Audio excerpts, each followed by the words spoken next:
You won't see it in travel ads, you won't find it in influencer posts, but this island, just 2 square kilometers wide, has hosted billionaires, conservationists, and royalty without saying a word. Frigate Island isn't about being seen, it's about finally being left alone. There are luxury resorts, and then there's Frigate Island. Tucked deep in the Seychelles, this private island isn't trying to compete with flashy excess or towering hotel chains. It's quiet, deliberate, and carved out for the kind of guest who wants seclusion without guilt. At just over 2 square kilometers, the island doesn't feel expensive, but that's the point. Space here isn't about size, it's about intention. Every structure, every pathway, and even the way the villas are built into the jungle instead of on top of it reflects a kind of restraint that's rare in places that also offer infinity pools and yacht access. Frigate offers 17 private residences, each designed to fold into the hillside or nestle behind coconut palms without disrupting the view or the ecosystem. The architecture leans into natural materials, local timber, stone, and thatch that weathered with the environment rather than resisting it. It's not performative sustainability, it's baked into the place. The resort doesn't market itself as eco-luxury in the trendy sense, it just operates that way by default.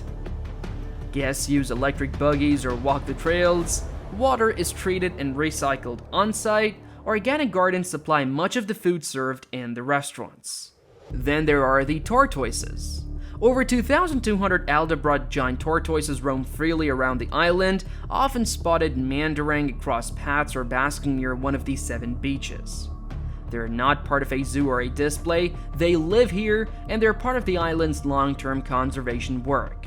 Alongside the tortoises, Frigate is a haven for rare and endangered birds, including the Seychelles magpie robin, once one of the world's rarest birds. The island's private conservation team has spent years restoring habitat and protecting local wildlife, and those efforts show. Guests are gently folded into this experience. You can go snorkeling or paddleboarding in the turquoise waters of Anse Victorian, regularly named one of the most beautiful beaches in the world. But you'll also pass a nursery where staff are replanting native trees, or hear about a new hatching of seabirds protected by on-site researchers. Still, none of this comes at the cost of comfort. Each villa has its own private pool, outdoor dining pavilion, and butler service. The dining isn't eco-Spartan, it's still foie gras and aged wine if that's what you want. The difference is that it's not flaunted. There is no dress code, no schedule, no pressure to perform a vacation. You can hike, you can sail, or you can do absolutely nothing while still knowing the island's operations, from energy use to wildlife care, are designed to leave as little mark as possible. Celebrities have come and gone here. Page 6 once linked a visit to Leonardo DiCaprio, and several tech founders have stayed anonymously. But there are no glossy press photos. The kind of people who book Frigate tend to want their names left out of it, and that makes sense. This isn't a place for a party yacht or an Instagram backdrop. It's a place where luxury means privacy, quiet, and the feeling that you're part of something that's still intact. While Frigate Island emphasizes harmony with nature, other private islands in the Indian Ocean offer their own distinct experiences. There's privacy, and then there's North Island.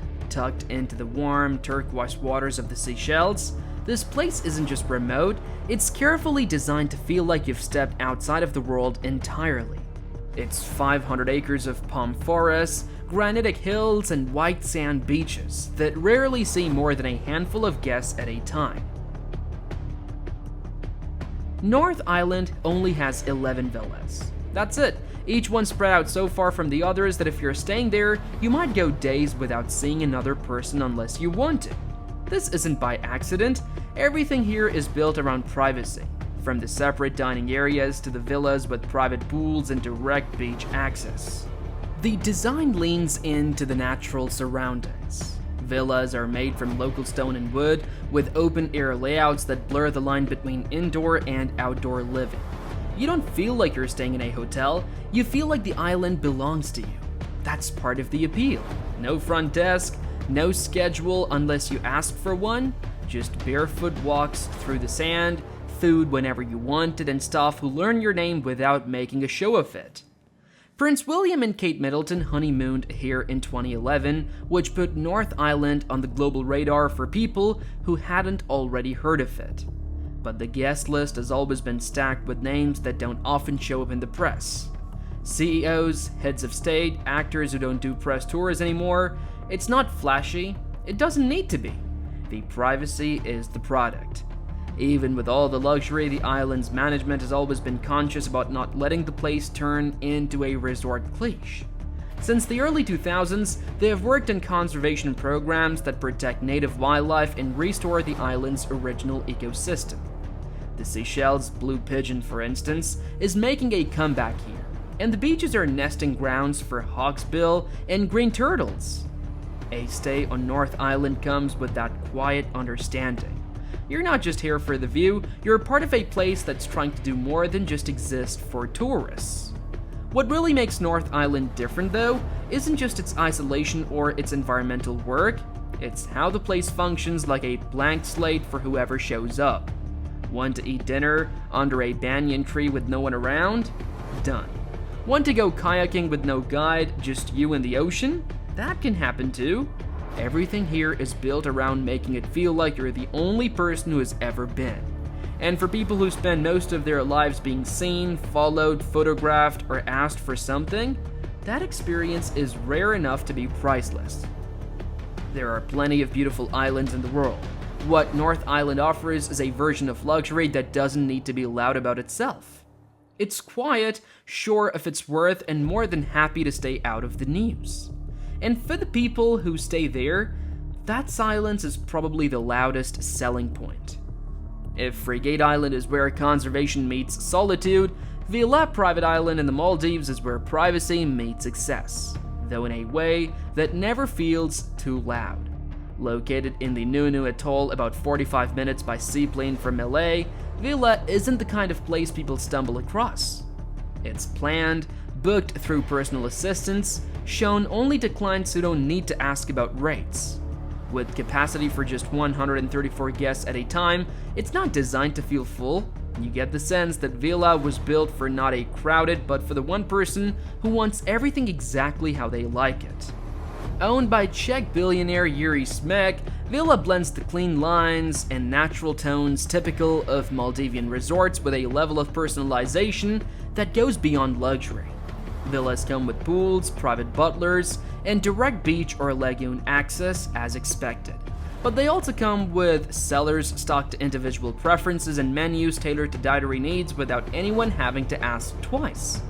It's the kind of place where the staff-to-guest ratio is so high, you might start wondering where everyone is, until you realize they're just waiting out of view, ready to step in the moment you look around. Unlike other resorts that operate on a polished version of barefoot luxury, Villa doesn't hide what it is. The spa treatments use ingredients flown in from Europe. The golf academy was designed by Jose Maria Olazabal. There's a snow room, yes, snow in the Maldives, installed for post-sauna cooldowns. And for those who arrive by private jet and want to skip the seaplane, Villa can coordinate direct transfers to a floating helipad anchored just offshore. Buyouts are rare, but they happen about twice a year. When they do, it's usually for weddings, milestone birthdays, or quiet corporate retreats where NDAs are signed before the champagne is poured. It's not hard to imagine someone like an A-lister or low-key tech billionaire renting the entire island. Names don't get published, that's part of the deal. Forbes once mentioned the average cost for such an exclusive stay, and it's comfortably in the 7-figure range depending on the season. Still, the draw isn't just in the price or the name. What makes Villa stand out is how it makes people feel removed from the rest of the world without ever losing access to anything. You can go jet surfing in the morning, eat caviar on a sandbank at noon, and finish the day with a drone-lit dinner performance set to live classical music, or you can do none of that. Villa adjusts without having to be asked. While Frigate is about blending into nature, Villa is about having nature brought to you in its most refined, carefully arranged room. It's a place where everything works, where silence is a service and where nothing feels rushed. Beyond the Indian Ocean, other private islands offer unique experiences tailored to the ultra-wealthy, but here on Vela, the line between guest and owner feels like it's already been erased. Necker Island isn't subtle, but it doesn't pretend to be. It's not hidden away or kept quiet. In fact, if you've ever looked into private islands owned by billionaires, it's probably the first name you've heard. That's because its owner, Richard Branson, doesn't believe in hiding. He's built his career and this island around big ideas, big gestures, and full-on experiences. So, it makes sense that Necker feels like a private resort crossed with a playground for grown-ups. The island sits in the British Virgin Islands and covers about 74 acres. That's not huge, but it's been carefully designed to pack in everything you'd expect from a high-end retreat. There is the Great House, which is the social center of the island, and a handful of Balinese-style villas that can accommodate up to 48 guests in total. These aren't your standard hotel rooms. They're wide open, airy spaces with panoramic ocean views, outdoor lounges, and infinity pools. The kind of place where doors are optional and shoes are irrelevant. Necker isn't just where Branson vacations, he actually lives here part-time. It's been his personal project since he bought it in the late 70s for around $180,000. A number that sounds laughable now, considering the scale of what it's become. But back then, it was just a scrubby piece of land with no buildings and no power. Branson wanted to impress a woman, he's been open about that, and the plan somehow turned into a decades-long island experiment. Now it's part of his Virgin limited edition portfolio and open for private bookings, weddings, and occasionally, celebrity parties. It's hosted the likes of Barack Obama, Harry Styles, Oprah Winfrey. What separates Necker from just being a luxury party spot is Branson's effort to build it sustainably. After a fire in 2011 destroyed much of the original Great House, the rebuilding process emphasized renewable energy. The island now runs 90% solar and wind power, and there's a push to hit 100%. They have reintroduced endangered species like lemurs, giant tortoises, and flamingos, and conservation projects run quietly in the background. The idea is to maintain the fun and beauty without running the ecosystem that makes it so special in the first place. That said, Necker isn't pretending to be modest. A week's stay can easily reach 6 figures. The activities list reads like a billionaire's summer camp: kite surfing, tennis, yoga, snorkeling with reef sharks. Staff outnumber guests, and everything. Meals, drinks, schedules is shaped around your preferences. You don't come here for solitude like you would with North Island, you come for the vibe, the hosting, the social energy. It's meant to feel alive. Branson's personality is baked into every corner. He's known to pop in on guests, barefoot and smiling, and share a drink or tell a story. It's not staged, it's just his island, and he wants people to enjoy it like he does. Necker Island is exactly what you'd expect from someone who's made a fortune turning brands into experiences. Bold, polished, and always a bit funnier, sunnier, and louder than it needs to be. It's not just a getaway, it's a stage, and for the people lucky enough to land there, the show rarely disappoints. Then there's something about the idea of a private island that goes beyond real estate. It's not just about a place to stay, it's about a place to retreat, to shape, to claim as your own without interference. For the ultra-wealthy, it's the closest thing left to total freedom in a world where even first-class airports have velvet ropes and penthouses of neighbors above and below. When someone like Richard Branson talks about Necker Island, he doesn't describe it in terms of square footage and rental rates. He talks about moments, hosting friends, windsurfing at sunrise, or conducting casual meetings barefoot under a palm tree. That's the appeal. It's not about escaping the world, it's about reordering it. Necker, of course, is one of the better-known examples. Branson bought it in the late 1970s for what now sounds like a laughable price, around $180,000, after being told it would qualify him for a free holiday. Today, the island is worth tens of millions, with a main residence rebuilt after a 2011 fire and accommodations for over 20 guests. But more than its facilities, what Necker represents is control. Every pathway, meal, staff interaction, and scheduled event follows one person's vision. Guests come into a curated bubble where everything from the temperature of the pool to the playlist at dinner can be adjusted without needing to explain why. That level of personalization is what drives many of these purchases or long-term rentals. On islands like Mustig, in St. Vincent, and the Grenadines, estimates are named rather than numbered. Villas have their own staff, chefs, and sometimes even private chapels or art galleries built to match the owner's taste.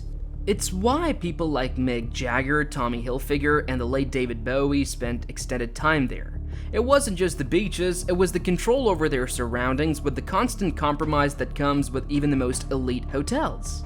For newer money, particularly in tech or finance, the appeal often includes the chance to create something that reflects their own values. On islands in the Bahamas or off the coast of Belize, you'll find properties outfitted with solar farms, sustainable farming projects, or labs for marine conservation. They aren't always passion projects, sometimes they're a bit of both. A way to blend genuine environmental interest with a luxurious lifestyle that doesn't feel performative. Larry Ellison's purchase of 98% of the Hawaiian island of Lanai wasn't just about land ownership. He's since invested in renewable energy, organic farming, and a wellness resort concept that aims to blur the line between high-end tourism and sustainable living. Then there's the financial angle. While few buy a private island thinking it's going to beat the stock market, they do often see it as a kind of anchor, something that holds value no matter how chaotic the world becomes. During the pandemic, demand for private retreats, especially ones that could operate independently of commercial infrastructure, spiked. Islands with fresh water sources, airstrips, and existing luxury builds were quietly passed around among networks of high net worth individuals. It wasn't about vacations, it was about having a fallback, somewhere you could disappear to if everything else started to unravel. But even for those who don't buy, the rental market reflects the same sensibility. A week on a place like Vila or Laucala isn't about rest, it's about entering a version of life where there are no strangers, no noise, no interruptions. Just time and the ability to fill it however you want. As we have seen, private islands offer more than just luxury. They provide a unique lifestyle that combines privacy, personalization, and prestige. So would you choose the secluded beaches of the Seychelles or the vibrant luxury of the Maldives for your private island retreat? Share your dream destination in the comments below.